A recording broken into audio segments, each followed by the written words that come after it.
నీ మీద పగపట్టినటువంటి వారు సిగ్గుపడతారు.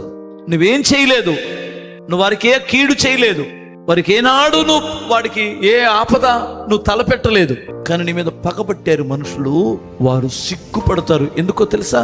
నువ్వు పరిశుద్ధతలో ఉంటే, నీతి కలిగి బ్రతికితే, క్రీస్తు కొరకు జీవిస్తే, నీ మీద పగబట్టినటువంటి వారందరూ సిగ్గునందుదురు అంటుంది బైబిల్. ఉన్నారా? గుర్తొస్తున్నారా? పగవారు గుర్తొస్తారా?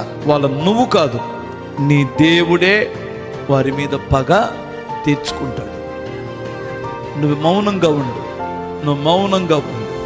వాళ్ళు మాట్లాడే మాటలు నీకు తెలుసు, వారు ఎక్కడెక్కడ నీకు కీడు తల పెడుతున్నారో నీకు తెలుసు.